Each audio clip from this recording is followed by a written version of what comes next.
Hello friends, welcome to सक्षम academy Azamgarh. आज हम लोग बात करेंगे अपना जो सीटेट का एग्ज़ाम है उसमें हमें क्या करना चाहिए और क्या नहीं करना चाहिए। कौन सा ऑप्शन देखते हुए हम सही कर सकते हैं, कौन सा ऑप्शन हम लोग देखते हुए गलत कर सकते हैं। ठीक है, तो पॉजिटिव वर्ड्स और नेगेटिव वर्ड्स की बात करेंगे। एक तरीके से सीटेट का पूरा की वर्ड्स है, आपको वर्ड से ही समझ में आ जाएगा कि कौन सा वर्ड आपका पॉजिटिव वे में है, कौन सा वर्ड आपका निगेटिव वे में है। ठीक है, तो आज हम लोग देखेंगे कि हमें क्या करना चाहिए, क्या करें और क्या ना करें। तो चलिए आगे देखते हैं। जैसा कि यहाँ पे लिखा है पॉजिटिव वर्ड क्या करें। ठीक है, तो पहले हम लोग पॉजिटिव वर्ड से शुरुआत करते हैं, उसके बाद देखेंगे हमारे नेगेटिव वर्ड्स क्या हैं। तो यहाँ पे जो हमारा पॉजिटिव वर्ड है पहला, ब्रेन स्टॉर्मिंग। ठीक है, गहन सोच विचार करके बच्चों को चीज़ों को समझाना। ठीक है, उसी को हम लोग ब्रेन स्टॉर्मिंग कहते हैं। ठीक, तो ये हमारा पॉजिटिव ऑप्शन हो जाता है। अब बात करते हैं सेकंड जो है, अनुमान लगाना। जिस भी ऑप्शन में आपको अनुमान दिख जाए, अंडरस्टैंड दिख जाए, ठीक है, तो ये ऑप्शन आपके पॉजिटिव में हो जाते हैं। ठीक, ये आपका सही हो जाएगा।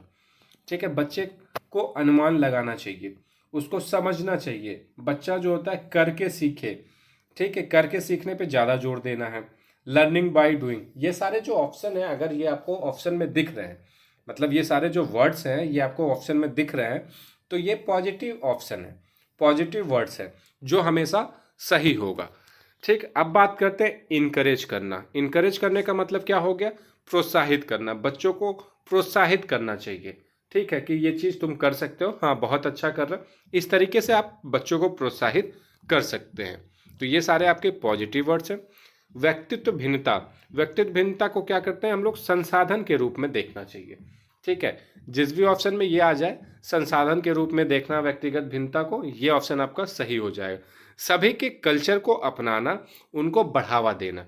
ठीक है, उनके प्रति कोई भेदभाव नहीं करना। ठीक है, सभी के कल्चर को अपनाना चाहिए। ठीक है, उनको बढ़ावा देना चाहिए। तो ये सारे जो ऑप्शन हैं ये आपके पॉजिटिव वे में हैं। ठीक है, अब बात करते हैं नेक्स्ट पॉइंट पे। नेक्स्ट पॉइंट अपना है बाल केंद्रित, चाइल्ड सेंटर्ड। जो शिक्षा होती है वो बाल केंद्रित होनी चाहिए, बच्चे के लिए होनी चाहिए। ठीक है, क्योंकि यहाँ पे बच्चा ही सब कुछ है, बच्चे के हिसाब से शिक्षा देनी चाहिए। बच्चा किस में रुचि ले रहा है, किस में रुचि नहीं ले रहा है। ठीक है, अब बात करते हैं अपना क्रिटिकल थिंकिंग। क्रिटिकल थिंकिंग को बढ़ावा देना चाहिए। जिस भी ऑप्शन में क्रिटिकल थिंकिंग से रिलेटेड आ गया वो ऑप्शन आपका सही हो जाएगा। फिर बात करते हैं समावेशी शिक्षा। समावेशी शिक्षा को क्या करना चाहिए? तो समावेशी शिक्षा को बढ़ावा देना चाहिए हमेशा। ऑप्शन आपका सही हो जाएगा। चलिए अब बात करते हैं फॉर्मेटिव असेसमेंट। पढ़ाने के दौरान जो आकलन किया जाता है उसे हम लोग फॉर्मेटिव असेसमेंट कहते हैं। ये आपके पॉजिटिव वे में है, पॉजिटिव वर्ड्स में है, की वर्ड्स में है। ठीक है, क्योंकि आप जब बच्चे को कोई चीज़ पढ़ा रहे हैं उसी वक्त अगर उसे कोई दिक्कत है तो उसी टाइम आप उसको बता सकते हैं, समझा सकते हैं। ठीक है, तो ये पॉजिटिव वे में है। बात करते हैं अपॉर्चुनिटी, अवसर। बच्चे को अवसर देना चाहिए, वो करके सीखे। ठीक है, खोज करके सीखना, अवलोकन करना, ये सारे आपके पॉजिटिव वर्ड हैं। बच्चे को अपॉर्चुनिटी दें कि वो चीज़ें खुद से करे, उनको अवसर प्रदान कराए किसी भी चीज़ के लिए। फिर बच्चा खोज करके सीखे, अवलोकन करना। ठीक है, बच्चा प्रश्न करते रहे, पूछता रहे। जैसे टीचर पढ़ा रहा है, शिक्षक पढ़ा रहा है, अब बच्चा उस बीच बीच में प्रश्न पूछ रहा है, तो ऐसी शिक्षा अच्छी शिक्षा मानी जाती है। क्योंकि उसमें क्या होता है, टीचर और बच्चा, मतलब शिक्षक और बच्चे जो होते हैं एक दूसरे से सीधे इंटरेक्ट करते हैं। ऐसा नहीं कि कोई शांत है चुपचाप पढ़ा के चला गया, बच्चे चुपचाप पढ़ लिए, ऐसा नहीं करना चाहिए। ठीक है, तो सवाल पूछते रहना चाहिए। बच्चे को जो होता है वो उनके दैनिक जीवन से जोड़कर, बच्चों को उनके वास्तविक जीवन से जोड़ के उन्हें पढ़ाना चाहिए। जैसे अगर आप कोई चीज़ पढ़ा रहे हैं तो कोई एग्जाम्पल दीजिए उनके जीवन से रिलेटेड, उनके डेली लाइफ से रिलेटेड। जहाँ भी आपको डेली लाइफ लिख गया, रियल लाइफ लिख गया, वास्तविकता लिख गया, ये सारे आपके ऑप्शन पॉजिटिव वे में हो जाते हैं। ठीक है, जीवन से मिला जुला कर उनको पढ़ाना, जैसा कि मैंने अभी आपको बताया। अब चलिए अगला देखते हैं, डेमोक्रेटिक शिक्षा। डेमोक्रेटिक शिक्षा मतलब लोकतांत्रिक शिक्षा जो हो गई आपकी। इसमें क्या है कि ऐसा नहीं है कि सिर्फ शिक्षक अपनी चला रहा है, इसमें बच्चे की भी भागीदारी है भरपूर। ठीक है, शिक्षक की भी है, दोनों एक दूसरे से इंटरेक्ट कर रहे हैं। लोकतांत्रिक शिक्षा हो गई। ठीक, बच्चे को फिर किसके माध्यम से पढ़ाना चाहिए? उनको डिस्कशन कराना चाहिए। कुछ ग्रुप में बांटें, या ग्रुप में नहीं भी बांट रहे हैं तो आपस में डिस्कशन होनी चाहिए कोई टॉपिक पे कि तुम्हारी क्या राय है, तुम्हारा अपना क्या मत है। ठीक है, तो ये अच्छी शिक्षा मानी जाती है। फिर जिज्ञासा, क्यूरियोसिटी, बच्चे के अंदर जिज्ञासा पैदा करना चाहिए, क्यूरियोसिटी उनकी देखनी चाहिए कि वो किसके प्रति क्या चीज़, कितनी रुचि ले रहे हैं। ठीक है, उनको क्या चीज़ें समझ में आ रही, क्या चीज़ें नहीं समझ में आ रही, उनकी जिज्ञासा को बढ़ावा देना चाहिए। ठीक, ऐसे ऑप्शन हमेशा सही होते हैं। चलिए अब बात कर लेते हैं अपने नेगेटिव वर्ड्स के बारे में। जो हमारे नकारात्मक शब्द हैं उनको देखते हैं कि इसमें क्या है, क्या ना करें। ठीक है, तो कुछ ऑप्शन ऐसे होते हैं जिसको देखते ही हम लोग सही मार सकते हैं और जिसको देखते ही हम लोग कैंसिल कर सकते हैं। चलिए अब पहला इसमें जो दे रहा है व्याख्यान विधि, एक तरीके से तो हमें व्याख्यान विधि का प्रयोग नहीं करना है। व्याख्यान विधि हमारे निगेटिव वर्ड्स है। ठीक है, क्योंकि उसमें आप बता के चले जा रहे हैं, व्याख्या दे के चले जा रहे हैं, तो व्याख्या देने से ही काम नहीं चलता है।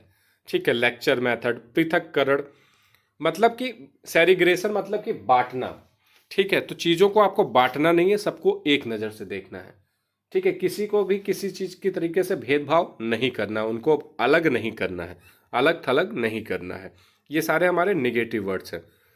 जो शिक्षा होनी चाहिए वो नंबर पे फोकस नहीं होनी चाहिए, नंबर की जगह नॉलेज पे फोकस होनी चाहिए कि बच्चा कितना सीख रहा है। ठीक है, नंबर पे फोकस जहाँ हुआ वो आपके निगेटिव ऑप्शन हो जाएंगे। ठीक, तुलना करना, तुलना कभी भी नहीं करना है, किसी भी तरीके का भेदभाव नहीं करना है। ठीक है, स्टीरियोटाइप्स, रूढ़िवादी, ऐसा नहीं होना है कि ये चीज़ सिर्फ लड़का करेगा या ये चीज़ सिर्फ लड़की करेगी। ठीक है, किसी भी तरीके का कोई भी भेदभाव नहीं होना चाहिए। अब आते हैं सबमेटिव असेसमेंट। सबमेटिव असेसमेंट पढ़ाई खत्म होने के बाद जो असेसमेंट होता है उसी को हम लोग सबमेटिव असेसमेंट कहते हैं।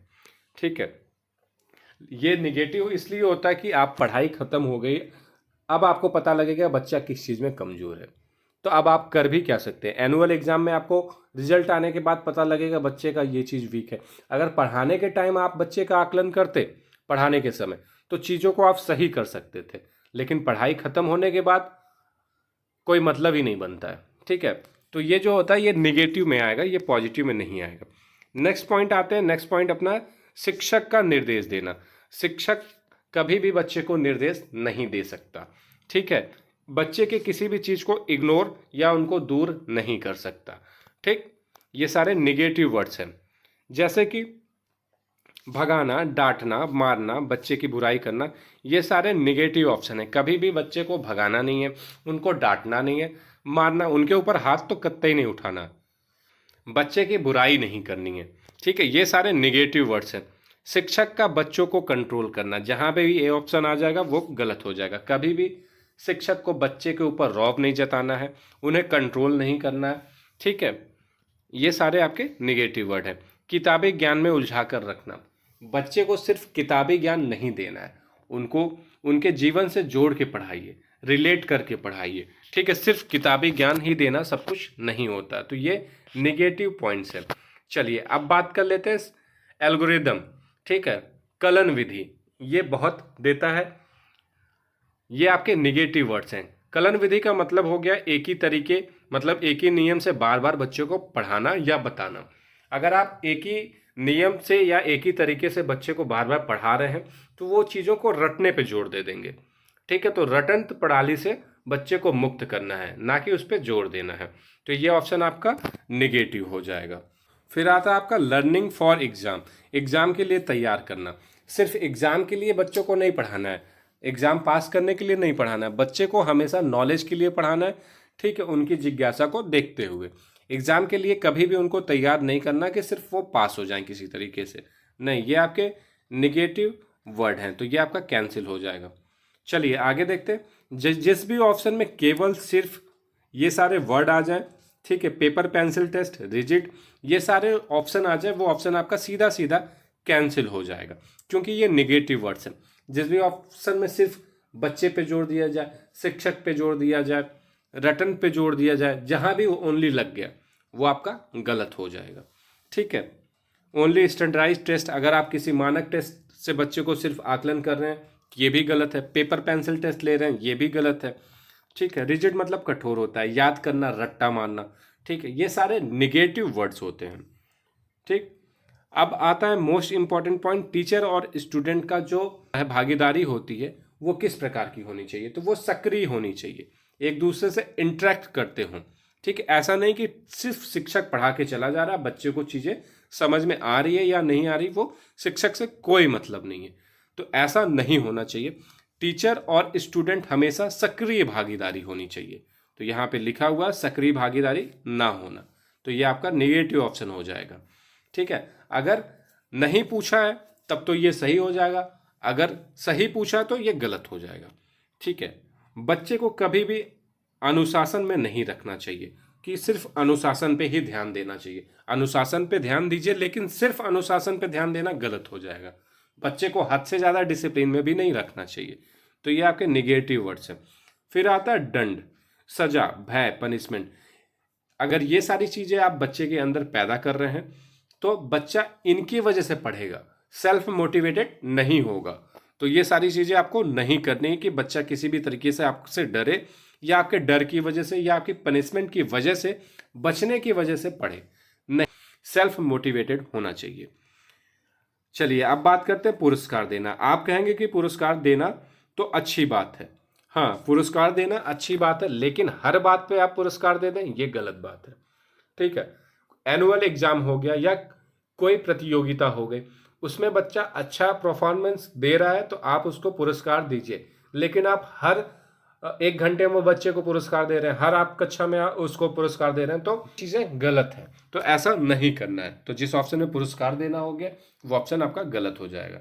अब बात करते हैं खाली स्लेट ब्लैंक पेपर। बच्चे को कभी भी खाली प्लेट ब्लैंक पेपर नहीं समझना चाहिए, क्योंकि जब बच्चा स्कूल में, विद्यालय में आता है, एडमिशन लेता है, पढ़ता है, तो बच्चा उसके पहले ही अपने घर से कुछ ना कुछ चीज़ें सीख के आता है। अपने घर, अपने समाज, अपने परिवेश से कुछ ना कुछ चीज़ें सीख के आता है। उसे पता होती है कि उसकी माता कौन है, उसे पता होता है कि उसका पिता कौन है, उसे पता होता है कि किस चीज़ को क्या कहते हैं, उसे पता होता है आ से अमरूद होता है, ए से एप्पल होता है। उसे घर से ही चीज़ें पता होती हैं। तो इस वजह से बच्चे को खाली प्लेट, खाली पेपर नहीं समझना चाहिए। ठीक है, चलिए आगे देखते हैं। आगे पॉइंट में दिया हुआ है कि आगे पॉइंट में दिया गया बच्चे के गलत जवाब को अस्वीकार करना। बच्चे के कोई भी जवाब बच्चा दे रहा है उसे अस्वीकार नहीं करना। गलत दे रहा तो भी आपको स्वीकार करना है, सही दे रहा तो भी स्वीकार करना। अगर गलत दे रहा तो उसको ठीक है, आप बोल सकते हैं कि बच्चा आपने बहुत अच्छा किया, लेकिन फिर उसको आप बाद में चीज़ें अच्छे से समझा सकते हैं कि ये चीज़ें ऐसे ना हो के ऐसे होंगी।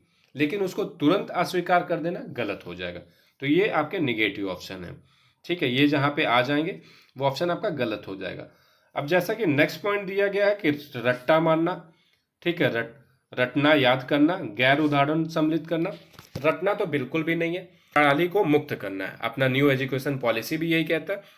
ठीक, गैर उदाहरण तो बिल्कुल भी नहीं देना है। पता चला आप टॉपिक कुछ पढ़ा रहे हैं, बच्चे को एग्जाम्पल कुछ दे रहे हैं, बच्चा उस चीज़ से इंटरेक्ट कर ही नहीं पा रहा है, तो गैर उदाहरण नहीं देना। ये सारे आपके निगेटिव पॉइंट्स हैं। ठीक है, चलिए व्याख्यान विधि, जैसे कि मैंने अभी ऊपर आपको बताया था, सिर्फ व्याख्या देने से ही काम नहीं चलेगा। चलिए मोस्ट इंपॉर्टेंट पॉइंट आ गया, ड्रिल एंड प्रैक्टिस। ठीक है, इसमें क्या होता है, एक ही तरीके से बार बार बच्चे को चीज़ें समझाना या बताना, उनको प्रैक्टिस करवाना। तो ये ऑप्शन आपका पूरी तरीके से निगेटिव है, इसको पॉजिटिव वे में नहीं लेंगे। जहां भी ये दिख गया वो आप कैंसिल कर देंगे, मतलब कि ये आपका उत्तर गलत कर देगा। ठीक है, बार बार एक ही चीज़ को एक ही नियम से बताना या समझाना, वही चीज़ मैंने आपको बताया। हतोत्साहित करना, बच्चे को कभी भी हतोत्साहित नहीं करना है। बच्चे का मनोबल आपको हमेशा बढ़ाना है, उन्हें हमेशा प्रोत्साहित करना है, ना कि हतोत्साहित करना है। ठीक है, चलिए नेक्स्ट पॉइंट पे आते हैं, पृथक्करण, बांटना। जैसे कि बच्चे को किसी से अलग थलग करना, तो ये चीज़ें आपको नहीं करना है। अब बात करते हैं पुस्तक केंद्रित। ठीक है, जो शिक्षा होनी चाहिए वो बाल केंद्रित होनी चाहिए, ना पुस्तक केंद्रित होगा, ना आपका शिक्षक केंद्रित होगा। हमेशा जो चाइल्ड है, बच्चा है, ठीक है, वो सेंटर में रहेगा। ठीक है, बच्चे को बीच में रख के बच्चे के लिए शिक्षा दी जानी चाहिए। कभी भी शिक्षा जो होती है वो पुस्तक केंद्रित शिक्षा नहीं होगी, कभी भी शिक्षा जो होगी वो शिक्षक केंद्रित नहीं होगी, हमेशा बाल केंद्रित होगी। इस चीज को आप ध्यान रखिएगा। नेक्स्ट पॉइंट आता है रोट मेमोराइजेशन, मतलब कि याद करना, रटना। ये सारी चीजें से बच्चे को दूर रखना है, मतलब उनको रट के चीजें नहीं सीखना है, उनको कर के चीजें सीखना है। लर्निंग बाय डूइंग होना चाहिए, ठीक है, याद नहीं करना है। तो ये आपका ऑप्शन गलत हो जाएगा। ठीक, उसके बाद आता है कंटेंट को ज्यादा करना। तो अपनी न्यू एजुकेशन पॉलिसी कहती है कंटेंट को कम करना है, ना कि उनको ज्यादा करना है। तो ये ऑप्शन आपका सीधा सीधा गलत हो जाता है, कंटेंट को ज्यादा करना। ठीक है, क्योंकि पहले से ही कंटेंट इतना ज्यादा है। अभी न्यू एजुकेशन पॉलिसी में क्या कहता है कि बस्ते का भार कम करना है। ठीक है, तो यहाँ तो आप बढ़ा रहे हैं, ये जो है बढ़ाने का काम कर रहा है, ना कि कम करने का काम कर रहा है। तो कंटेंट कम करिए, उसको ज्यादा मत करिए। ठीक है, तो ये कुछ वर्ड्स थे, की वर्ड्स, जो आपके नेगेटिव्स थे, कुछ पॉजिटिव वर्ड्स थे, जिनसे आप सीधे सीधे आपको हर ऑप्शन में आपको देखने को मिल जाएगा और आप आसानी से अपने क्वेश्चन के उत्तर को दे सकेंगे। अगर इस चीज़ को आपने समझ लिया तो बहुत ही अच्छे तरीके से सीटेट का एग्ज़ाम आप दे पाएंगे, बहुत इजी वे में। ठीक है, तो सिर्फ कीवर्ड्स को ध्यान में रखते हुए आप अगर क्वेश्चन नहीं भी पढ़ रहे हैं, सिर्फ ऑप्शन पढ़ के आंसर दे रहे हैं तो भी चल जाएगा, लेकिन ऐसा करिएगा नहीं। क्वेश्चन को जरूर पढ़िएगा, क्योंकि उसमें कुछ कहीं पे पूछता है क्या नहीं करना है और पूछता है क्या करना है, मतलब कभी सही पूछता है कभी गलत पूछता है। तो क्वेश्चन हमेशा पढ़िए। ऑप्शन में ये सारी चीजें आपको दिखे तो उसको पॉजिटिव वे में लीजिए, जो नेगेटिव है उसको नेगेटिव वे में लीजिए, तो आपका आंसर सही हो जाएगा। तो चलिए, आज की वीडियो में बस इतना ही। अगर आपको ये वीडियो अच्छी लगी हो तो वीडियो को लाइक करें, शेयर करें, कमेंट करें और चैनल को सब्सक्राइब करना ना भूलें। Thank you.